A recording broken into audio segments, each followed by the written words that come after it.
Welcome to the Vol Report. Caleb Calhoun here, filling in for Dave Hooker, as you guys I'm sure have seen all week, because Dave is taking a much-needed vacation, enjoying life on the beach. Jacob, Jacob Warren here. Jacob, I've been having jokes with everybody. How red do you think Dave's going to be when he gets back? Man, too red. He needs that 50. Yeah, I know he's not wearing it too. His wife's probably making him, but Yeah. I'm still having a great time. I was way too late in life when I learned about the importance of sunscreen and lotion to Oh stop yeah, myself from aging the way I need to. oh yeah. And I apply it now, but I haven't. I don't know if I did too much damage already. Right, might be too late, huh? Yes, exactly. Well, I guess I'll know in about 15 years. Right. I'm going to go ahead and dive in. We wanted to talk about the Directors Cup. I don't know if you saw, Jacob, Tennessee finished sixth in the Directors Cup standings. That was their best score ever. They were second in the SEC only to Florida. You guys obviously had a lot to do with that, going 11-2 this year, finishing in the top 10 in football. What do you make of it as a student of the university, just seeing the athletic department succeed all the way around? Yeah, I mean, obviously, see it around social media and stuff. I see a lot of my other student athlete friends on different teams, and just something we can all be proud of, man. Because I think that there's a lot of really good things happening around our program and even our athletic department, just in general, right? So it's great to see that um, all of our hard work, all these things are coming together. A lot of great people are doing a lot of really good things, and you know, whether that means anything or not, the Directors Cup, top six, like whatever. But it's awesome to see, right? We're getting some recognition for the hard work everybody's put in around this place. So Did you watch any of the College World Series last week when Tennessee was in it? I did watch it, and obviously, unfortunately, the way that it ended, I think it's great for them to be able to go get to Omaha again, and I think that that's obviously a feat in and of itself. But obviously, wish they could have finished it off. But I mean, you watched that final series, and that was pretty crazy. So whatever, props to them, I guess. Yeah, that was a little rough to watch. And obviously, the softball team was in the Women's College World Series too. It's funny. I was playing college football. It's funny that the College World Series is in Omaha all the time, because I had always wondered, would you ever like the idea of the college football national championship being designated at one site every year, or do you like the fact that they rotate it? I mean, I think it's cool that it moves. I think that you have things like the SEC championship, right, that are always in Atlanta, and that will be there pretty much for as long as at least I know, right? But I don't know. I think that the concept of having, because in Omaha, I might be wrong in this, but isn't the park in Omaha, isn't that like pretty much just the World Series park? They probably play like some other games and stuff there every once in a while. I'm not really sure, but isn't that park designated for the World Series? Yeah, as far as I'm aware, that's really the only thing they really do, because Cornhuskers don't play there. Right. So that's pretty cool, I think, in my opinion. But I don't know how it would work with something like that with football. Obviously, you'd have to put it in a pretty big city because you have quite a few people coming to the game. But I don't know. Good thoughts. Yeah, it'd be kind of intriguing. And the women's is obviously in Oklahoma City, I believe. Yeah. So all out in the Great Plains for the College World Series. Right. Yeah, and obviously, basketball. I don't know if you know this stat, but it's the first time in the BCS era, 1998, that a school had both men's and women's basketball programs reach the Sweet 16, both baseball and softball programs reach the College World Series, and the football program finished in the top 10 and win a BCS/New Year's Six Bowl. So you guys are standalone. Yeah, that's kind of crazy. And only number six. That's crazy in the Directors Cup. That's Yeah. you think it'd be a little higher than that, but hey, whatever. But no, yeah, man, that's awesome. That's definitely something to be proud of. Yes, I want to transition a little bit. We've talked this week on the show about Joe Milton showing off his arm at the Manning Passing Academy. And I know you've probably been asked by Dave 18,756 questions about Joe Milton at this point. Yeah. All right. Sure, but keep them coming. Come on. Yeah. He showed off his big arm again. Obviously, I talked with Fred White the other day. There are some differences in Josh Heupel's offense versus what Peyton Manning did in the pros and even in college. But from a quarterback perspective, what are some things you think Joe Milton could have picked up from playing or from going to the Manning Passing Academy? For sure. I mean, obviously, Peyton is someone that means a lot to this university. I think that all of the starting quarterbacks that come through here have a relationship with him and have met him and have learned from him and talked with him. And he obviously supports them tremendously. And so I think I don't know. To me, it seems like it's just a good opportunity for him to get around Peyton and just be, around and right and just getting to know him a little more and and building that connection. And obviously, Peyton, I just watched someone Peyton Manning today about just kind of his career and all of his successes and stuff. And I mean, that guy's a first ballot Hall of Famer, right? Like he is someone that you want to be like, regardless of whether you play like him or not. You want to be in the same position he is. You want to have the same success that he had. So just being around him in general and just being able to pick his brain about maybe little small things that he used to reach that goal are huge. When it comes to football, when it comes to different positions and things like that, well, actually the same positions, if you are a different type of player at that position, are there still things you can learn from somebody that played that position? Like, for instance, could you take stuff from Shannon Sharp and Jason Witten Yes, and Rob Gronkowski? right. So that's the thing too is that brings me to like to think about this tight end you thing, right? So I play tight end. Obviously, I'm aware of kind of what's going on with them, but the tight end you, Travis Kelsey, George Kittle, all them boys put together this camp in Nashville. They all come together, a lot of the tight ends in the league, and they all just learn, right? It's like a little camp, little mini camp. They hang out, they work out, they go in the film room and learn. And I think that that's a perfect example. You have so many different types of players, right? Obviously, Travis is different than Mark Andrews, and they're different than what I mean. CJ was like, there's all these different bodies. They're different than Gronk. They're different body types. They're different. They have different strengths, different weaknesses. And so I think being able to kind of learn from each other just helps you improve those parts of your game that you might not be as good at. Like for me, right, I'm a pretty big guy. I'm 6'6", more of an inline guy. So last year having Princeton Fant, and this year having McAllen and all these other guys on our roster that you know McAllen's pretty big, but like P Fant, right? Like he's more of a hybrid guy, more of an H guy that really athletic, really good, in the box, but also really good out in space. Me being able to learn things from him and him being able to learn things from me is the only way that we really, have enough success last year, or at least in our room that we had success last year, is just being able to bounce off each other and kind of sharpen each other. So I definitely think that it's good to have people that are a little bit different than you and being able to learn from them. Yeah, and I just pulled it up. That just happened about last week, right? Tight end U, the event, Yep. Yeah. So last week and you were there. I was not there. I'm just saying I had just seen it, and that is the situation where you could, everybody's different, right? They're all different body types, different type of players, and it's just cool that they all come together and they're able to learn and grow together.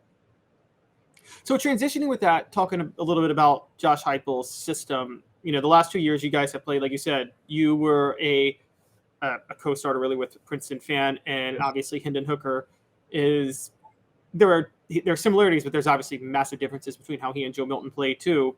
For sure. I know Josh Heupel from his time at Missouri has had different types of leading receivers.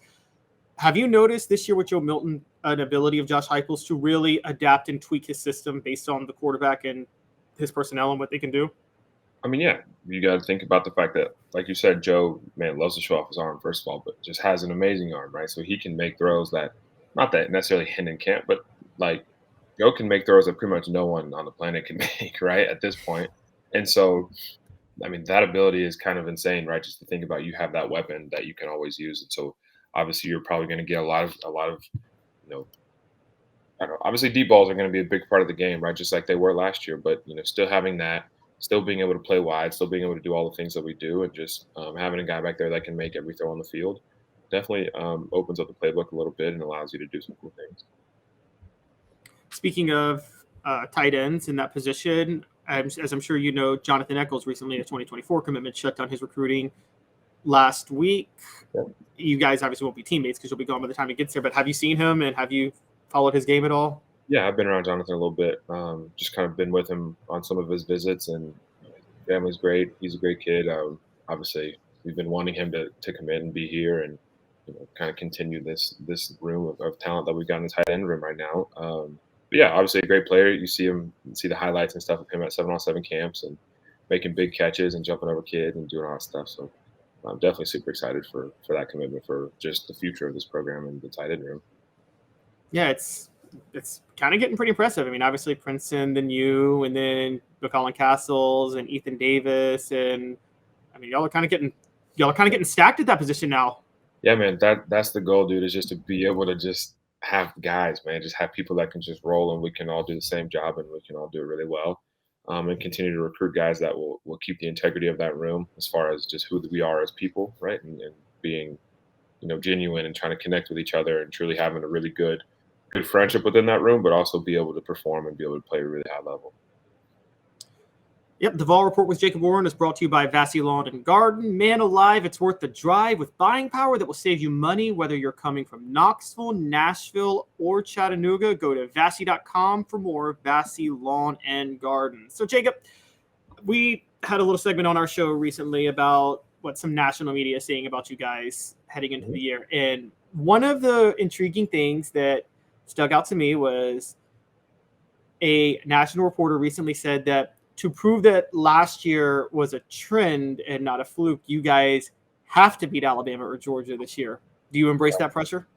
I mean, yeah, dude, you're gonna live with that pretty much until they are not who they are, right? Georgia is, defending national champions and has won it a couple times now. Alabama's won it obviously a few times the past few years, and so, I mean, you're just gonna continue to have to break that and continue to perform against those guys to be able to say that you're up there, right? To reach that point, you got to beat them, and obviously beat Alabama last year, wasn't able to beat Georgia, and so that's going to be the goal this year, man. Just every single week, it's no different, right? Every week we prepare the same, and we go out there and just try to put our best foot forward, and any given Saturday, just give ourselves the best opportunity to win. And so obviously, yeah, man, that's great to have that pressure because we want to beat those guys too, right? It's not like we're sitting here like, oh, we're gonna lose to them. Like, no, like we want to beat these guys I promise you, just as much as all the fans want to see us beat them. So I think we'll be ready. I think it'll be a good year, and I think that, obviously you highlight those games for sure. That was those that kind of mean a little bit more.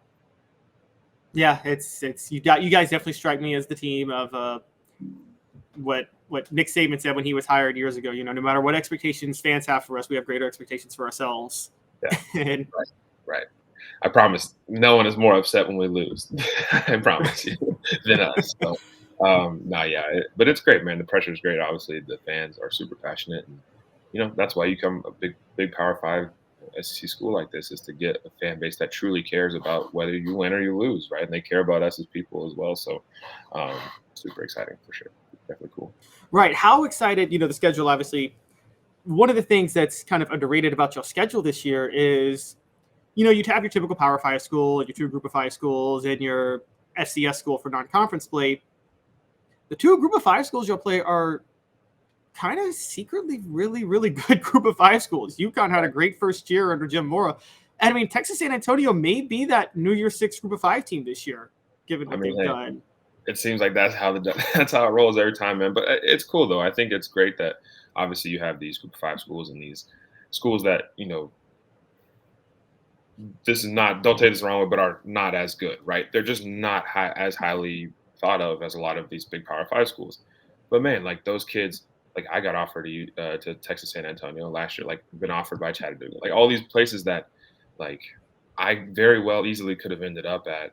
And now you get to play them on Saturdays, and it's cool because like those guys are super talented dudes, and again, we're gonna get their best game, right? They would love to come into Neyland and be able to beat us. So, all those are super competitive as well. You just gotta go in there and just treat it the same as you would if it's Alabama or Georgia, and handle your business, and then surely the scoreboard will reflect that. Can those type of games, when the Group of 5 program is a good Group of 5 program, not one of the really, really bad ones, but can those type of games help you guys prepare somewhat for SEC play if they're decent programs? Yeah, I mean, if they're competitive, right, you kind of get a feel for the speed and for the competitive nature, and just the fact that okay, we got to go and actually put a drive together here, and focus on all the details because they're not going to give us anything. Like we're going to have to go take it. So that's something that you kind of build up that. I don't even know how to say it, but you just kind of get ready for it, right? Like you prepare for it and you understand like, okay, once you really get in there for those first couple of SEC games, we've been tried a little bit, right? We've been tested and we've proven that, proven to ourselves that we can overcome adversity and we can go put the ball in the end zone if the defense can get a big stop on the third down, whatever it may be. So. You take it personal at all that? So I've been I've been one of the people accused on the show of driving the LSU train. But do you take it personal that teams like LSU and Alabama are almost in a lot of preseason rankings are seen as a given to be better than you guys when y'all beat both of them last year, particularly when you beat the brakes off LSU the way you did in Baton Rouge? Listen, I don't make the rankings. That's not my deal. but it is a little bit of it's a bit absurd to me just because yeah, man, like you got to go based on what's happened, right?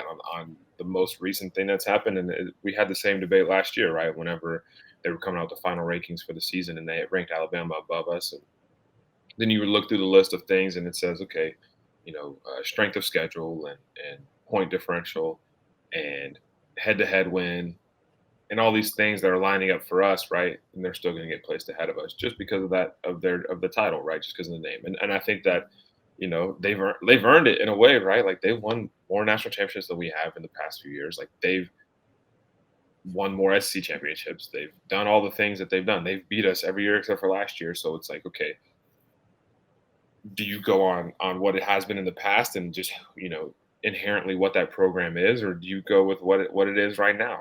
Right now, we beat Alabama last year. We beat LSU last year. So to me, it makes sense. You should rank us higher. That's just my thing. That's how I feel about it, and that's my opinion. Um, some may feel differently, but at the same time, it doesn't really matter at the end of the day because we're still going to play them and we're still going to try to beat them, and they're still going to try to beat us. And once we come out on the end of it, then we'll talk about rankings at the end of the season when it's time to go to the playoffs or something. So. Yeah, and obviously there are a lot of questions about Alabama this year without Bryce Young. I always wondered when you guys played them last year, and it was very intriguing to me, covering you guys. I'm sure you're trying to win, but do you ever play a game and you guys, it's a tight game, things going back and forth, and even though you're frustrated and within the moments of the game, you could appreciate what one player is doing on the other side? Like, did you ever feel that moment for Bryce Young when you Oh my watched him God, play against y'all? yeah. You kind of get there. You find yourself thinking that probably at least a couple times a game, especially when you're playing big SEC teams, is because, yeah, man, like you watch Bryce Young, and I don't even remember when it was or what the situation was, but um, just he had scrambled out to the right or something, and then made a D lineman miss and scrambled all the way back to the left, and then dropped back, and then ended up throwing. I don't know if it was for a touchdown. I'm saying I don't really know the exact situation, but just watching him run around and watching him make plays and do that is pretty special. And like as just a football player, someone that enjoys the game, it's just cool to watch, right? Now it does think that it was against me and my team for sure, but you definitely have to sit back and be like, wow, that was pretty cool, especially because we beat him, right? It's much easier to say that now since we beat him. So, um, yeah, players like that are special for sure. So you got to kind of just admire and just appreciate what they're doing. I mean, same thing with like Hendon Hooker, right? Luckily, that guy's on my team. But if I was on another team and I watched Hendon do some of the things he did, I watched Jalen Hyatt do some of the things he did. You just kind of have to sit there and just admire it, and be like, wow, that was a great play. I can't do much about that. So it's definitely part of it. Yeah, and then obviously the last drive, a 15-second drive to Ramel Keaton and Brew McCoy, those two Yeah, catches. That's that duo is going to be fun to watch this year. I think about football too. There. There's those players that make things, but then there's the momentum of the game, because we talked about the LSU game, and that seems like a game that, look, you guys are great, obviously, and you guys played great that day, yeah, and it seemed like, but on the other side, it seems like sometimes there's games that can get away from another team that maybe another time wouldn't be as much of a blowout. Does that happen a lot in football, would you say too, where like just that you could almost see like LSU, just the game got away from them and you guys just yeah. step on the throat? Yeah, dude, momentum is everything, and I think you definitely feel when you're on the field, you definitely feel the shifts in momentum as the games are going, and it's just a matter of who can handle those, right? Talk about adversity earlier, like who can handle the momentum shift and be able to minimize the damage while it's against you, and be able to maximize your opportunity whenever everything's are going well for you, the ball's rolling your way, like you're getting all those lucky breaks, or you're getting the calls, or you're getting whatever it may be. How do you maximize those opportunities? And hopefully the momentum's in your way a lot more than it is the other team. And I think that, man, from the opening kickoff, right, they ended up muffing the kick. And shout out to Will Brooks. Don't nobody really know Will Brooks. He's one of our safeties on our team. He's one of our walk-on safeties, one of my really good friends. Recovered the kickoff, right? That the guy muffed, he fumbled it. And man, from that point on, it just seemed like that game was over. That game felt over from that moment when he recovered that, and we were on the 20-something yard line and went and punched it in my head, that game was over immediately. And so that's what's crazy, is that very rarely does that happen. You don't get that a lot, where you just truly feel like you got them and we got them right. Like it's over. And so that I don't know if that's how they felt, but to us, like that's what we felt like. And that's obviously what ended up happening. We beat them pretty good. So definitely pretty cool. Yeah, I got the exact same vibe covering that game too when that play happened. Jacob, what you guys are in the middle of summer workouts, right? What do you guys got going on coming up soon? Yeah, got a little bit of time off right now, just for the 4th. So we're gonna just enjoy that and then come back on, next week, mid next week, and keep hitting it, man. Just working out, trying to get in the playbook, trying to make sure we're in the film room, learning everything we need to learn so we can roll into fall camp at full speed and have a really good understanding of what we're trying to get done. A lot of cool things coming up for just the offense in general. For us as tight ends, for the quarterback, obviously super excited for that. But yeah, man, just a lot of optimism around the building right now. Just everybody's in good spirits, good mood, and just excited to finish up the summer. Summer is obviously the best time of year, just because we get a lot of free time and we get a lot of time to just hang out. But also, it's a time to really go to work and get really a lot better at your craft. So, very good right now. Yeah, it seems like this is the time where you find out if players in the fall who took the steps they needed to take, because this is it's really the onus is all on you guys at this point right now, isn't it? Yeah, this past 3-4 months has really been the time where you got to put in the work to make a show on Saturdays in the fall. Yep. Well, Jacob, thanks so much for doing this. Dave will be back next week, probably against Super Red, but I appreciate you doing this again, Jacob Warren. The Fall Report with Jacob Warren, brought to you by Vassy Lawn and Garden. Man alive, it's worth the drive. Thanks a lot, Jacob. Have a good one. Yep. Thank you. See you.